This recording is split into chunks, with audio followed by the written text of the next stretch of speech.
DMS Reporter. In this module, we'll take a look at the reporting capabilities in DataMiner.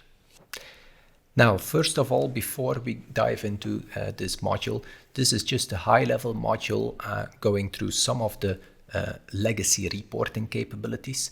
I say legacy reporting capabilities because basically the new dashboards app that we now have in DataMiner is already replacing a lot of the functionality we have here. So you can already send email reports, for instance, with the new dashboards app. So I suggest you also take a look at the new dashboards app. But then again, the old reporting has still a lot of goodies to offer as well. So what we will do is I'll show you a quick introduction on the user interface, on the application and the user interface, and then we'll browse briefly through some of the reports. There's a lot of things that you can visualize with the reporting, but we'll briefly mention some of the most important system summaries, the element summary, the service summary, and the business summary that is available. And you can also send email reports, which is quite powerful in this application. And also third-party web integration is possible. Now, first of all, for the introduction, so the objective is that we can have all kinds of graphs and statistics on how our system has been doing, more from a system perspective or an element or a service or an SLA perspective. But you can access these graphs and pie charts and these kind of things in the web interface, but you can also put them in an email and automatically send them on like a scheduled basis or an event basis. For instance, every Monday morning, I get a nice report of how my system has been behaving over the last week. And every morning, I maybe receive some trend graphs with some utilization and bit rates and these kind of things in there. So you can really leverage those email reports in various ways. And there is also a possibility to integrate the components in some third-party web interfaces. Also in the DataMiner Cube, we've seen that before in the element list or element overview module, where basically DataMiner Cube, let me just open that up, and if we go to an element, and we go to the reports page, you can actually see some of those graphs here as well. The same thing if you would go to a view like operations, for instance, we do have the reports here where we can actually see these kind of graphs that we will see in the user interface now of the reporting as well. That's basically the general you see. The more is basically integrating that web interface. So that's a quick shortcut, you could say. So some of those graphs are integrated into DataMiner Cube as well. So before we dive into the actual reports, let's take a look at the user interface. So it is available, first of all, in DataMiner Cube as an integrated app there. So if I open up DataMiner Cube, I close all my cards. You have the apps on the left-hand side in the side panel there.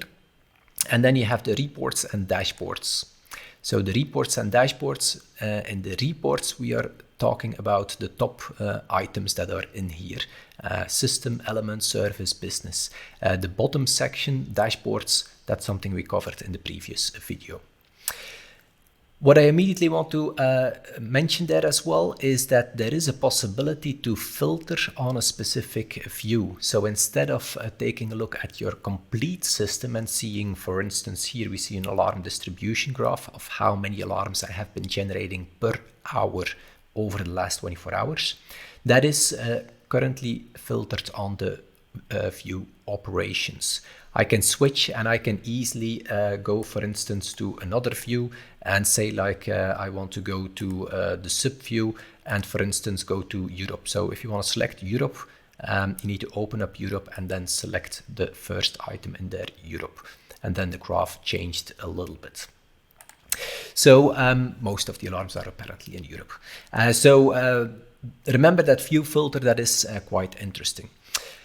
As I said, we are talking here about the reports that are available on a system level, an element level, a service level, or a business level. And each time, if you select one of those, you will have some tab pages at the top here that gives you different reports on the selected perspective.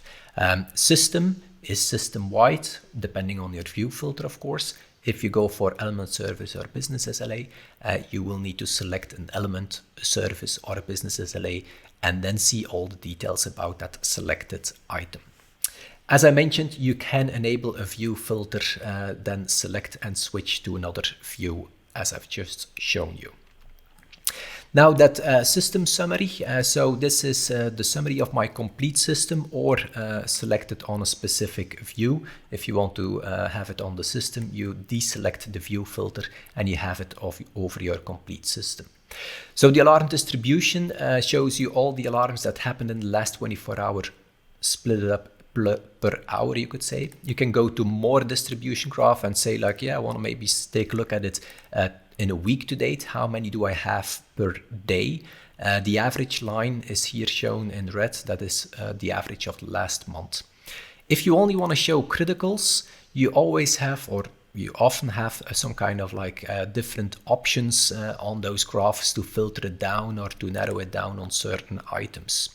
So you can say like, okay, select none, and I'm only going to go for critical alarms. Then you can see, actually, I didn't have any criticals. It started on Sunday, Monday, Tuesday, Wednesday. So Tuesday, there seems to be something happening there on my system. And actually, it's my average is also a little bit increased. What else do we have available? Top, that's also available integrated in DataMiner Cube. The top basically shows you the elements that generated most of the alarms. So you can see here how many alarms they generated in a list view, and here more in a graphical view. And you can also see how much percentage of time they have been in alarm. So the worst elements that are most of the time in alarm. Again, you can filter on various items that, for instance, maybe only critical alarms are included, or you want to take a look at week to date, things like that. A scatter graph is a little bit like the number of alarms and the percentage of time in alarm, but combined into one graph. And basically, it shows you the number of alarms on the y-axis, and the x-axis, it shows you the percentage of time in alarm. So the further you go right, you can see those devices have been all the time in alarm. And the higher they are, the more alarms they are generating. So the worst place to be, that's right about there, where basically our DMA 001 monitoring element is generating a little bit too much alarm. So I should revise my alarm thresholds, because there's probably some toggling alarms there. So that's generating a lot of alarms and continuously being an alarm. Here is a better place to be.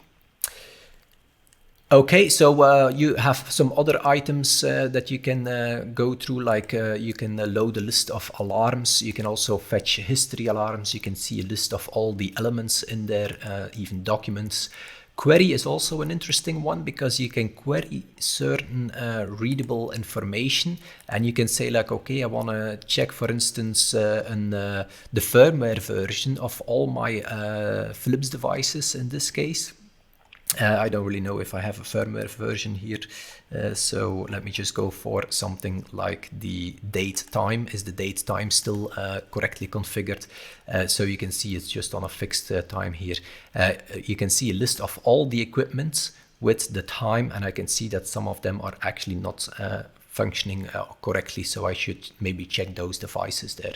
So that's how you can easily query information and verify, for instance, a firmware version, or a certain real-time parameter can be added as well, of course, like our output gain. So if we add that one, you can also see a real-time parameter there. And note that all the things that I'm showing here, they can also be added into an email report, of course. So if I want to receive these kind of graphs on a daily basis every morning, you can easily add them into an email report. That is, creating those email reports is something that comes up later during the administrator part. So that's a little bit on the summary of the system. So system-wide summary, the top and the scatter, as I've mentioned, and the query. Then we also have more on an element level, the different views, you could say, or reports. As I mentioned, for element service and business SLA, you need to choose one of your elements or services or SLAs in your system. So let me go for our DMA info that we have been using before. So we can see some general information. We can see again how many alarms it has generated in the last 24 hours or week to date, or maybe I only want to see the criticals and the majors in there. Apply, and that what I was thinking. It's always in minor, so it's continuously generating minor alarms, no criticals. Severities, so you can see indeed here that most of the time it is generating minors, so more specifically almost 150 minors in the last 24 hours, so you can easily change that as well if you would go for last week. A number of warning alarms as well. It has always been the last 24 hours in minor alarm. And you can also see that in a timeline.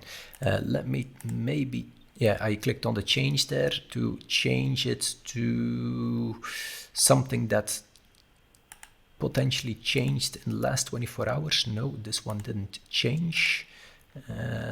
Let me go to the second IRT. Okay, I wanted to show you that the timeline is quite interesting because it can like show you some green parts and a red part, so that you can easily see in the last 24 hours when it was red and when it was green. Maybe there's something here in the summary. Yeah, here you go. So that's a nicer example where you can easily see that the alarms it was generating, and it was really scattered all over the last 24 hours, but you could have like one big block in there as well. So it's basically the same information as over here, you could say, but it's nicely in a timeline, so you can easily see when this was happening as well. And note, before I go to service, you can also, again, alarm history. What I wanted to show you is the trending. So you can also go easily to trending. Let me go back to the DMA info, because there we can do some trending on, for instance, a total processor loads, and show, for instance, the week to date. Apply that. And you can also add the min-max to it, which is basically showing you a zone around the average of where you have some spikes as well. So you can have some nice trend graphs you can also show in here. These trend graphs can, of course, nicely be emailed every day or every week to your email address as well, of course, in a nice email report. Now for a service, we have again different possibilities for showing you the alarms and when it was an alarm with the distribution and the severities, the alarm list. Same thing for a business SLA.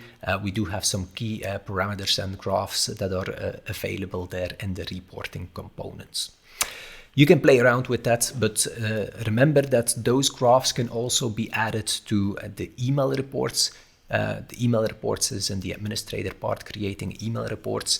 But here you can already see some examples. We have a table of contents. You can click on one, it scrolls down. You can see for an SLA, a timeline. You have a couple of outages there, and you can actually see a reading of the outage list there below there, when the outages started and stopped, how long they took as well, in a nice overview. A scatter graph, pie charts being added in the reports.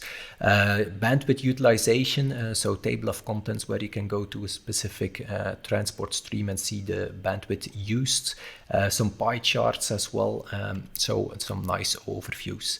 This is a customer that integrated some of those components in his website that he developed himself.